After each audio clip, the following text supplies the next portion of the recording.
Musa honored the agreement he made with the old man and stayed in Midian for many years. When the agreement had come to an end, Musa and his family left Midian. On their journey, Musa saw a fire in the distance, on the side of the Mount Sinai, which he was passing by with his family. When they reached it, God called out to the prophet Musa, giving this revelation.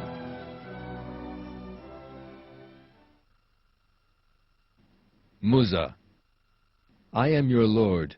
Take off your sandals. You are in the holy valley of Tuwa. I have chosen you, so listen well to what is revealed. I am God. There is no God but me. So worship me and establish prayer to remember me.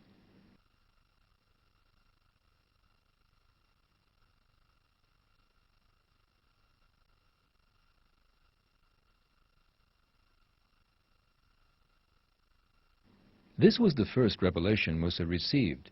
He was now a messenger of God. God told Musa to put down his staff.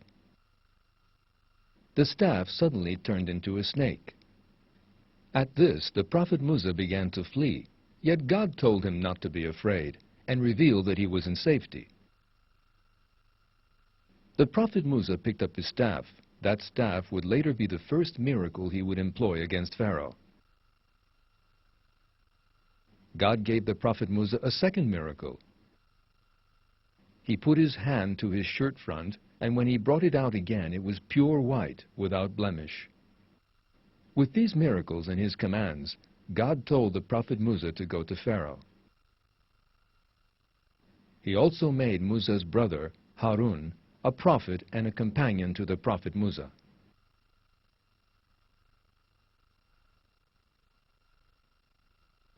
Go to him and say, We are your Lord's messengers, so send the tribe of Israel away with us, and do not punish them. We have brought you a sign from your Lord. Peace be upon those who follow the guidance. Musa appeared before Pharaoh with these words. But Pharaoh sought to deny these words instead of paying heed to them. Pharaoh and those around him thought that the prophet Musa's aim was to seize power by changing the traditional religion of Egypt. That was because Pharaoh and his circles obtained great benefits from that religion. If that religion were to change, Pharaoh would lose all his power. Musa's intention was far from desiring to rule Egypt. Musa's request was for the release of the children of Israel, who had been living under the most terrible conditions. In response to that request, Pharaoh said the prophet Musa had been raised in the palace and brought up the question of the man he had killed. Musa's response to all such mistreatment was one particular to a true believer, who unconditionally submits to his destiny and has a full grasp of its implications.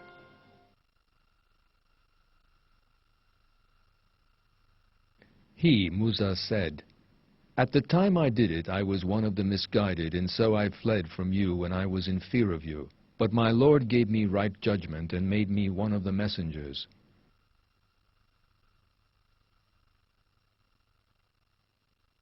Finding himself in a difficult position in the face of the prophet Musa's powerful words and proofs, Pharaoh uttered the slander that Musa was mad. He also threatened the prophet Musa with prison unless he recognized Pharaoh's alleged divinity.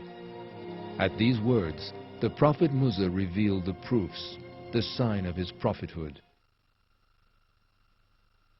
So he threw down his staff, and there it was, unmistakably a serpent. Pharaoh and those around him claimed that what they had seen could only be done by magic. That was because they were so blindly devoted to the pagan religion they had inherited from their ancestors. They set out to find rivals to the prophet Musa, whom they had accused of being a magician. News of this reached the greatest magicians of the land. The prophet Musa chose a festival as the time for the encounter. That was because he wished all the people of Egypt to witness the truth.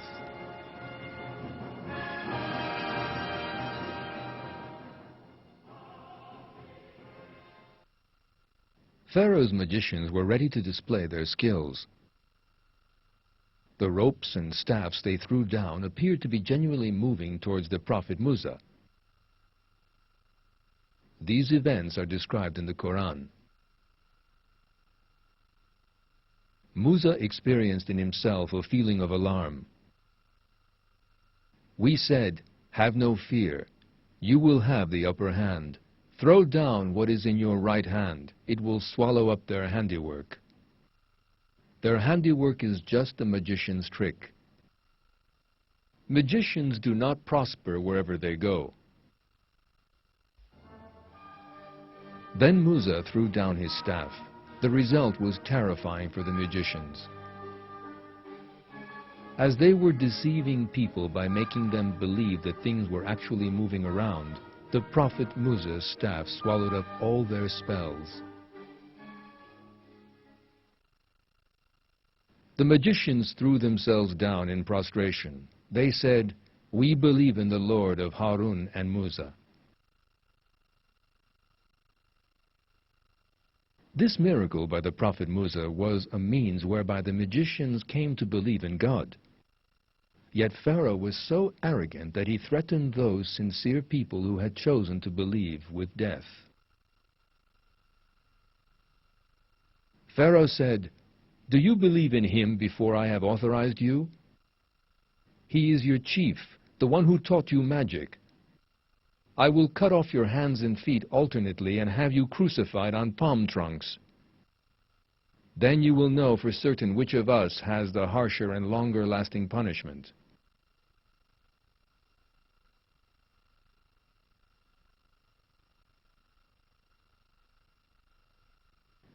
The magicians' response to Pharaoh revealed the sincerity of their belief and their courage.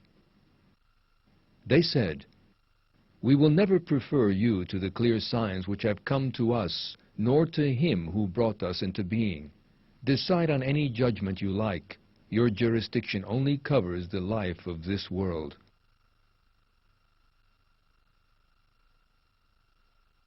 We have had faith in our Lord so that he may forgive us for our mistakes and for the magic which you have forced us to perform. God is better and longer lasting.